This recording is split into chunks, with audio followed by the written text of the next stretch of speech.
and welcome to this week's episode of Real Talk, where we explore the world of public relations and strategic communications. As always, I'm your host, Elizabeth Jones. This week, we'll be exploring how lawyers and law firms use these two practices. So when did lawyers and law firms start using communications? It actually started with such controversy that it ended up in a Supreme Court case. On this week's Company Spotlight with Bremer, Piper, Eggleston and Kramer, PC, up in Burlington, Vermont, we will explore with them how they use strategic communications and public relations. Bremer, Piper, Eggleston and Kramer PC is a for-profit law firm based out of New England, focused on meeting the legal needs of businesses and high net worth entities throughout the region, state, and nation. Starting out with only 3 staff members, the law firm has grown to more than 40 attorneys and 6 offices within New England and Washington, D.C. Let's deep dive into the daily life of Emily Malley, Director of Marketing and Business Development, and learn more about her role. She got her undergraduate degree in public relations. She capitalized on her strength in writing and event planning skills to begin searching for a role that entailed all and any areas of communication. She started at a planning firm in Boston, working a true 80-hour week. Emily coordinated dozens of events in Boston, such as tourism, weddings, nonprofits, and press events. She looked outside the public relations realm into the marketing and social media world. Her experience entailed a wide range of marketing activities, including the event side of social media. When she applied to Bremer, Piper, Eggleston, and Kramer PC, she utilized her advantage of marketing to a law firm that did not have much experience with the digital channels of communication. Where she works within 26 different practice areas of law. On a daily basis, Emily plans events throughout 6 offices, but also manages the overall brand and marketing efforts for the company and staff. When it comes to marketing materials, Emily handles most, if not all, of the writing and press releases, constantly trying to stay ahead of the news. She informed us that Bremer, Piper, Eggleston, and Kramer PC went through 2 major crises from her time there.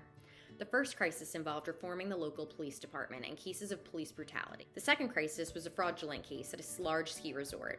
Unfortunately, due to confidentiality, Emily was unable to tell us much, but was able to provide some tips on how to handle a crisis within a firm.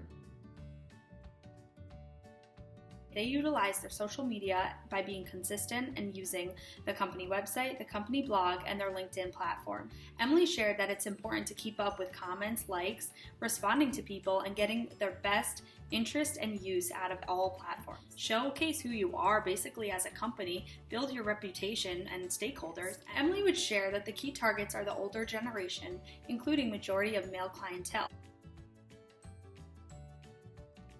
Is Downs Rackham Martin, which is the largest firm in Vermont and has 5 offices in northern New England.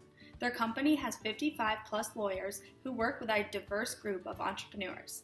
We asked Emily what makes her firm appealing compared to this one. She explained the work environment is relaxed but productive. Employees can dress down on occasion and even bring their dog into work if they please. When speaking with Emily, she said being well written. She credits her undergrad studies in public relations as giving her a strong foundation on her writing abilities.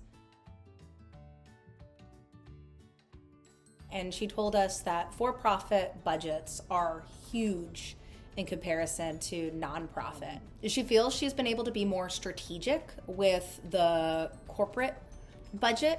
Let's explore ethical responsibilities. The Public Relations Society of America, or PRSA for short. According to our readings, developing codes of ethics determines who we are as a profession. The codes are great representations of what we do and how we believe professionals should behave. These codes tell us who is and who isn't a member of the profession. For public relations to be a real profession, professionals must define and abide by the values through their actions. Remember, it is up to you as an individual to make sure the codes are being honored. So let's recap what we've learned today. Expecting the unexpected, creativity due to large budgets and changing demands, engaging content that reaches a wider audience, having a larger team to hyper-focus on different public relation aspects. Being well-rounded, integrity is a must. Thank you for joining us. As always, I'm your host, Elizabeth Jones. Looking forward till we meet again.